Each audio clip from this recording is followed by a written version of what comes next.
UK Gaming Network, I'm Zoidberg, and welcome to 2016 and the annual January gaming drought. Although this year, that's not entirely accurate.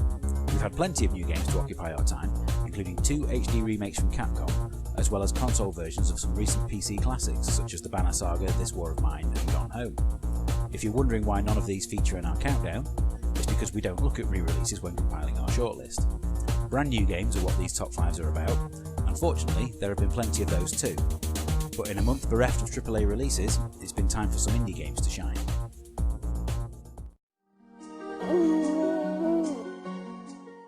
Number 5.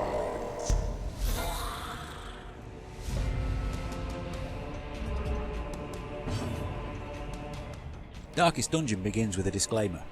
This is a game that's going to punish you and drive your characters to madness. So what begins as a good-looking 2D take on your typical dungeon crawler soon descends into something much darker as your characters succumb to paranoia, selfishness and fear, amongst other things. The dungeons themselves are randomly generated, so there's an endless supply of punishment on offer. The developers have thankfully included an option to abandon your quest halfway through and return home if you feel like your party is becoming overwhelmed.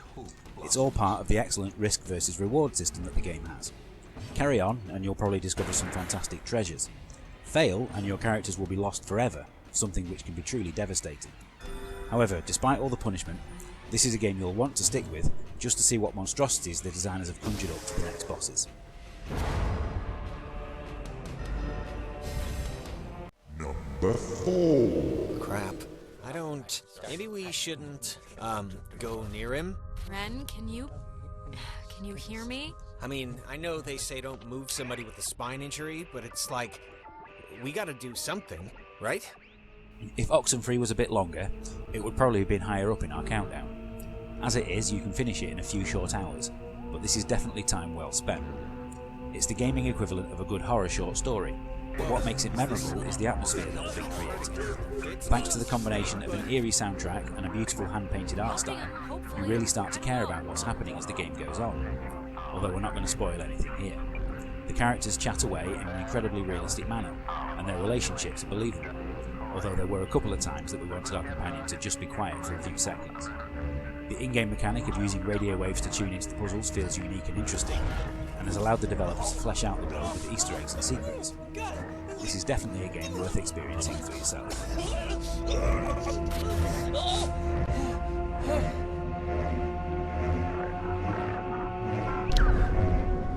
Number 3. Ready for the alert. Area under attack. Crafting area respond. The Homeworld series are rightly held up as examples of some of the finest PC strategy games ever made, so you'll forgive us if we were a little bit nervous about the deserts of Karak. Turns out there was no need. Blackbird Interactive, staffed partly by people who worked on the original games, have proven to be worthy custodians of the franchise, and the change to the planet-based story hasn't affected the excellent real-time strategy gameplay. As you manoeuvre your huge mothership across the hostile desert, the lengthy single-player campaign features some fantastic cutscenes and an oppressive atmosphere.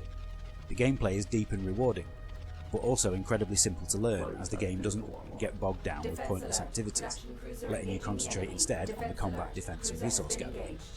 There's also a decent multiplayer and skirmish mode, although the lack of maps currently holds it back from greatness. Sweeping the flank. Established. Sending counterfire. Number 2.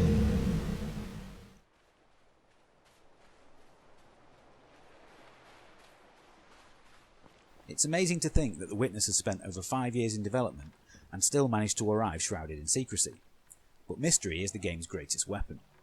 All you need to know is that it's the new game from the man behind Braid, Jonathan Blow. It has a beautiful single island setting, and it's also going to make you feel like the cleverest person alive. Bar a couple of on-screen prompts right at the start, this is a game that doesn't tell you anything and expects you to work it all out for yourself, through trial and error, and by paying attention to your surroundings, even the sound. Thankfully, you are free to explore the island right from the start, so if you get stuck on one section, you can just wander off, explore and try another. According to our save file, we've solved over 200 puzzles in the many hours we've played, and we still feel like we've barely scratched the surface of what The Witness has to offer.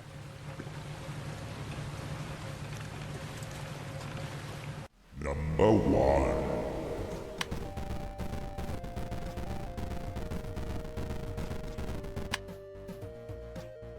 Punch Club was not the game we expected it to be. Bought on Steam for just £6, we awaited a fighting game with a training mode. Instead, what we got was a boxing-themed version of The Sims. Before you run away in horror though, remember just how addictive that game was the first time you played it. We haven't played a game for this many consecutive hours since Minecraft came out on the Xbox 360 back in 2012. That's how much it sucks you in. Playing as an amateur boxer, you must train and fight your way through the ranks to become champion. The challenge is fitting your training regime into your life, alongside the need to work, sleep and eat.